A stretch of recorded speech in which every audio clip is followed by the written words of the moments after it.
नमो तस् भगवतो अरहतो सम्मा सम्बुद्धस्स।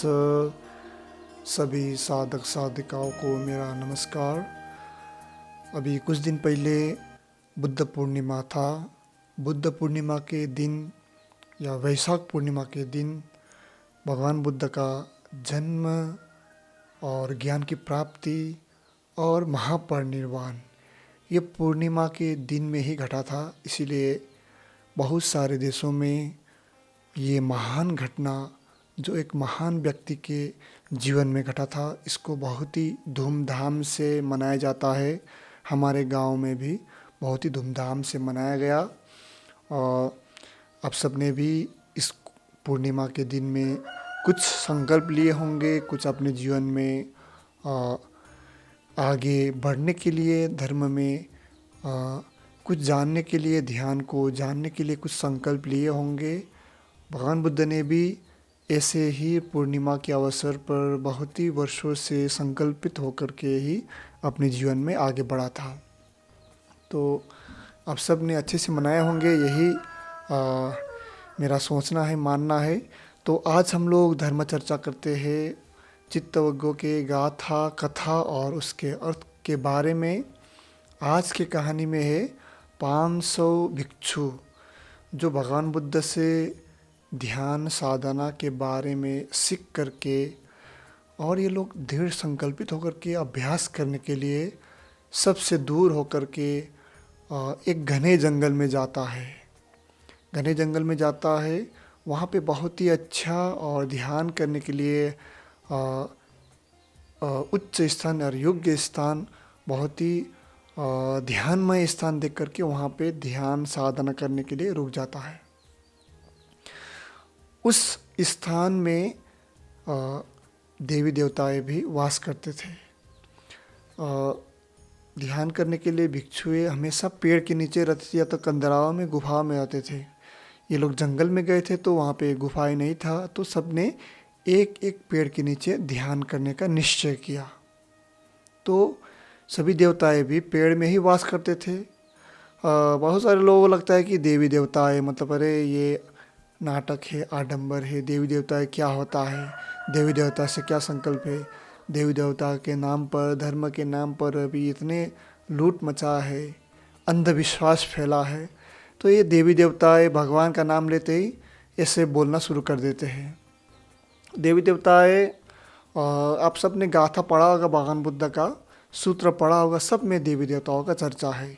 गांव में जाएंगे तो वहाँ पे भी देवी देवताओं का ही पूजा होता है।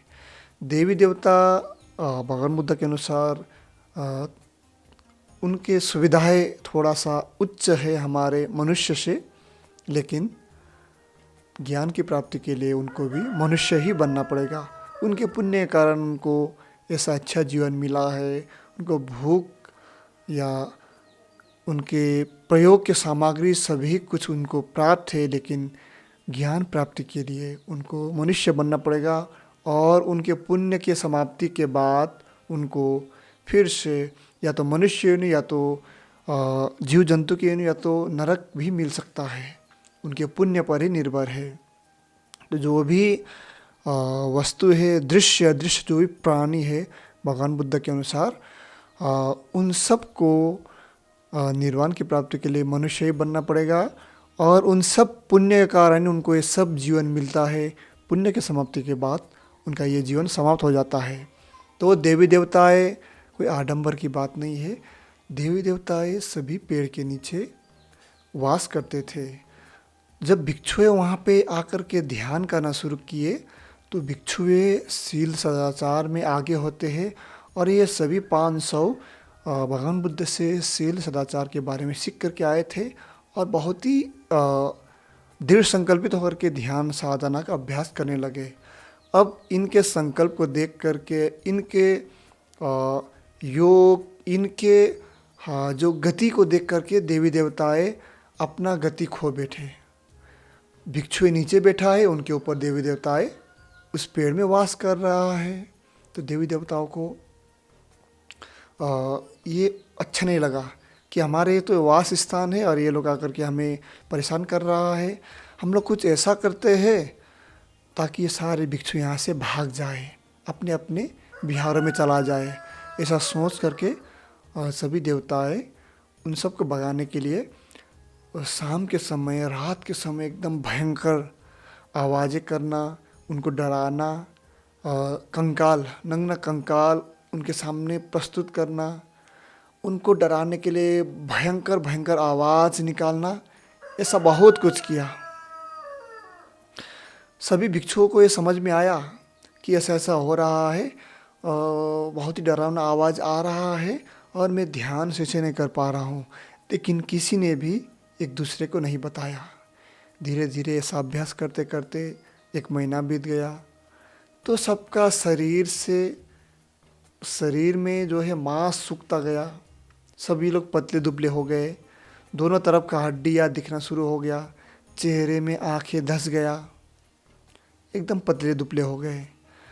तो एक भिक्षु ने, जब ये लोग चर्चा कर रहे थे, तो एक भिक्षु ने कहा कि भदंत, क्या आपको भी ध्यान करते समय में ऐसे ही डरावने भयंकर शब्द सुनाई देता है या दिखाई देता है, और रात को और भयंकर डरावनी शब्द आता है? मुझे ऐसे आता है, इसलिए मैं ध्यान से नहीं कर पा रहा हूँ, इसलिए मेरा शरीर सूख गया है। एक भिक्षु ऐसा कहता है, और भिक्षु भी इसको सुन करके अपना अपना दुख व्यक्त करता है, अपना अपना असफलताएं व्यक्त करता है। तो सभी भिक्षु अपने अपने बात करता है कि हाँ, मेरे साथ भी यही घटना घट रहा है। तो ये सारे भिक्षु निश्चय करता है कि मैं अवश्य ही बुद्ध के पास जा कर के इसका समाधान कर लेना चाहिए। तो सभी लोग भगवान बुद्ध के पास जाता है। तो बुद्ध के पास जा कर के बुद्ध से कहता है कि ये स्थान हमारे लिए उचित नहीं है, कोई दूसरा स्थान बताए जहाँ पे हम लोग शांतिपूर्ण ढंग से ध्यान कर सके। तो भगवान बुद्ध उनको बताता है कि इससे बढ़िया स्थान आपके लिए नहीं है। गलती ये है कि आप सब ने ध्यान करने के लिए अस्त्र शस्त्र नहीं लेके गए थे, इसलिए ऐसा हुआ। आपके मन में ये दया की भाव नहीं था, मैत्री की भाव नहीं था। तो ये मैत्रीपूर्ण चित्त बना करके आप लोग वहाँ पे जाएंगे, मैत्री से भरा अस्त्र शस्त्र लेके जाएंगे, तो आप सभी लोग सही से ध्यान कर पाएंगे। तब भगवान बुद्ध इन सभी भिक्षुओं को, 500 भिक्षुओं को करणीय मैत्री सूत्र की देशना करते हैं, और उन सभी ने ये देशना को कंठस्थ कर लेते हैं। करणीय मैत्री सूत्र क्या है, आप लोग सर्च कर लीजिए, उसको आप लोग यूट्यूब में या तो किताबों में या तो गूगल पे भी सर्च कर सकते हैं। इसको देखिए, पढ़िए और इसका उच्चारण करिए। मैत्री की बातें कहा गया है। तो ये सभी भिक्षु उसको कंठस्थ कर लेते हैं, याद कर लेते हैं, अंतर्मन की गहराई तक इस बात को पहुंचा लेते हैं, और इन सूत्रों को अपने अंतर्मन से प्रकट करना शुरू कर देते हैं। करणीय मत कुशलेन यंग तंग संतंग पदंग अभिसमेज्य, ऐसा इसको दोहराते हुए, उच्चारण करते हुए 500 लोग एक लाइन से उस जंगल की ओर जाता है, जंगल में प्रवेश करता है, और सभी लोग अपने अपने वृक्ष के नीचे बैठ कर के ध्यान करना शुरू कर देते हैं। इनके ये स्वभाव को देख करके जो देवी देवताएं उनको परेशान करने में लगे थे, वे सभी लोग उनको मदद करना शुरू कर देते हैं। उनके जो मन में, चित्त में जो द्वेष भरा था इनको भगाने के लिए, मैं मेरा का जो भाव बैठा था, ये पेड़ को लेकर के ये सब हट जाता है।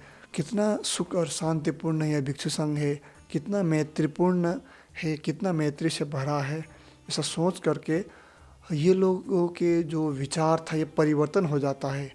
अहंकार क्रोध के जो विचार था शांति और दया में परिवर्तन हो जाता है, करुणामय हृदय हो जाता है।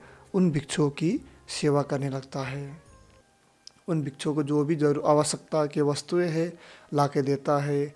वर्षा में, तूफान में, गर्मी में, हर समय इनको मदद करता है। तो ये भिक्षुएं ध्यान करते करते अरहत को प्राप्त कर लेता है। तो भगवान बुद्ध ये करुणामयी मैत्रीमयी सूत्र की देशना इन भिक्षुओं को दिया था, जो करणीय मैत्री सूत्र है। तो हमारे मन में इतना सहने की क्षमता नहीं है, सब्र नहीं है। आजकल आधुनिक ज़माना में जो भी हमें तुरंत प्राप्त होता है, इससे अ, हम लोग वाकिफ़ है, हम लोग रोज़ इसका अभ्यास करते हैं। तो कुछ पूजा पाठ या कुछ ध्यान का अभ्यास या कुछ सूत्र की देशना करते हैं तो इससे लाभ नहीं होता है, तो हम लोग तुरंत दुखी हो जाते हैं। उन सब ने कितने दिन तक अभ्यास किया था, कितना मेहनत करना पड़ा था, उनके मन में कितना श्रद्धा था, कितना सुख शांति पाने का इच्छा था, इनको ना जानते हुए हम लोग तुरंत तुरंत चाहते हैं, इसलिए नहीं हो पाता है। तो सब्र के साथ आप लोग भी इस सूत्र के फल को पाने के लिए तत्पर इसकी देशना करते रहे। करणीय मेत्र सूत्र सबके प्रति दया की भाव प्रकट करने के लिए इस सूत्र की देशना करते रहे। हम लोगों को क्यों करना चाहिए? झूठ मत बोलिए, चोरी मत करिए, अहिंसा परमो धर्म, सत्य ही आगे है, सत्य ही सर्वश्रेष्ठ है, सदा सत्य के साथ रहे, नशीले पदार्थों का सेवन ना करें। ऐसा क्यों बोलना आवश्यक है? ये बोलेंगे तब ना किसी के कान तक जाएगा। कान तक जाएगा तो कभी ना कभी तो अंतर मन में जो दवा पड़ा है पहले से ही, ये सद्भावना के विचार, उसमें टकराएगा, फिर ये प्रकट होगा। कोई बीज है, बीज को आप बांध के कहीं रख देंगे, लटका देंगे तो उसमें फल नहीं आएगा। उसको फेंकेंगे ज़मीन पर, मिट्टी से ढकेंगे, पानी देंगे, खाद देंगे, इतना ही नहीं, हाँ, इसकी गोड़ाई करना पड़ेगा, इसमें आवश्यक विटामिन देना पड़ेगा, फिर इसमें खाद डालना पड़ेगा, फिर पानी डालना पड़ेगा। ऐसा करते रहेंगे तब ना ये बड़ा होगा। ऐसे ही ये मैत्रीपूर्ण बातें, धर्म की बातें बार बार बार बार बार करेंगे तब ये मन में जाएगा। क्योंकि जो हमारे जीवन में अधर्म की बातें भी आया है, अज्ञानता की बातें भी आया है, वो बार बार सुनने से, बोलने से, कहने से, पढ़ने से तभी ना आया है। तो ऐसे ही ये सद्धर्म की बातें भी बार बार कहना पड़ेगा। तो ये सूत्र की देशना बार बार हमें करना चाहिए, ध्यान का अभ्यास हमें बार बार करना चाहिए, धर्म की बातें बार बार करना चाहिए। तो ये सभी अर्हत हो जाता है। अर्हत होने के बाद ये लोग भगवान बुद्ध के पास जाता है। भगवान बुद्ध इन सब को और इन सब के तारीफ में, इन सब के होश में ये गाथा कहता है। कुंभोपमं खायमिमं विदित्वा नगरूपमं चित्तमिदं ठपित्वा योधेथ मारं पय्यायुधेन जित्तं च रखे अनिवेशनोसिया। इस शरीर को घड़े के समान अनित्य जानकर इस चित्त को नगर के समान रक्षित और दृढ़ ठहरा कर प्रज्ञा रूपी हथियार से मार से युद्ध करे, जीत लेने पर अपनी रक्षा करे तथा आसक्ति रहित हो कर रहे। यह शरीर क्या है? घड़े के समान नश्वर। और ये चित्त क्या है? चित्त को नगर के समान कहा गया है। नगर के समान क्यों है चित्त? क्योंकि इस नगर में क्या होता है? हलचल होता है, लोग होता है, व्यापार के लिए लोग आते जाते रहता है। और नगर या शहर ठहरता नहीं है। शहर यानी चलता रहता है, कभी सोता ही नहीं है। कोई 10 बजे से 12 बजे तक सोता है, तो कोई 12 बजे उठ करके सुबह 12 बजे तक व्यापार करता है, कोई 12 बजे से फिर शाम को 12 बजे तक व्यापार करता है। तो ये शहर में कोई सोता नहीं है। शहर का टाइम एक नहीं होता है सबके लिए। गांव में सभी लोग शाम को सोते हैं, सुबह उठते हैं, शाम को सोते सुबह उठते हैं, और कुछ गिनती मात्रा में लोग रहते हैं। शहर में गिनती में नहीं रहता है। शहर के लोग कभी सोते नहीं है। एक सोता है, दूसरा जागता है, तीसरा सोता है, चौथा जागता है। तो इसीलिए यह चित्त कैसे कहा गया है। और रक्षित और दृढ़, शहर की रक्षा के लिए पहले के समय में चारों तरफ दीवार बना देते थे। प्रवेश के लिए एक मुख्य द्वार होता था, वहाँ पे जांच पड़ताल करके फिर इंक्वायरी होने के बाद ही अंदर प्रवेश करते थे। तो इस शरीर को घड़े के समान अनित्य जानकर इस चित्त को नगर के समान रक्षित और दृढ़ ठहरा कर इसकी रक्षा करना, इस चित्त के तमाम गतिविधियों को देखना, जानना और दृढ़ ठहरा कर स्थिर करे, चित्त को ठहरा दे। और नगर को जैसे रक्षा करते हैं पूरे सैनिक, इसकी हलचलों को, सभी गतिविधियों पर पूरा जानकारी रहता है जिस सेनापति या राजा को, इसी तरह अपने चित्त की सारे गतिविधियों को जाने, इस पर अपने सभी हलचलों को ज्ञानी होकर के इसको देखे, ऐसे ही ना छोड़े इस चित्त को, ये शहर रूपी चित्त को प्रज्ञा रूपी हथियार से मार से युद्ध करे, ज्ञान का हथियार से, दया का हथियार से मार से युद्ध करे। जीत लेने पर अपनी रक्षा करे तथा आसक्ति रहित होकर रहे। जीत जाने पर अपनी रक्षा करे तथा आसक्ति रहित होकर के रहे। शरीर से, चित्त से, संसार से आसक्ति होकर रहे। अपने विजय होने पर, अर्हत की प्राप्ति कर लेने पर भी आसक्ति रहित होकर के विहार करे। ऐसे ये होश की बातें कहा गया है, किस प्रकार से हमें संसार में रहते हुए भी होशपूर्ण रहना चाहिए, यह कह करके भिक्षुओं को यह गाथा संबोधित करते हैं। तो आप सबने भी बहुत सारे स्थानों में गया होंगे जहाँ पे आपके इच्छा अनुसार सुविधाएं प्राप्त ना हुआ होगा। उन सब में किस प्रकार से आपको रहना है, किस प्रकार से आपको सामना करना है, यह गाथा, यह कथा थोड़ा सा हमें सुझाव देता है। आप सभी ज्ञानी है, गुणी है, इसी प्रकार से आप धर्म में आगे बढ़ते रहे, आप सब ध्यान में आगे बढ़ते रहे, आप सब सुख शांतिपूर्ण जीवन बिताए, यही मेरा आपके प्रति सद्भावना है। सब्बी तियो विवज्जन्तु सब्बरोगो विनश्यतु माते भवत्वन्तरायो सुखी दीर्घायुको भव।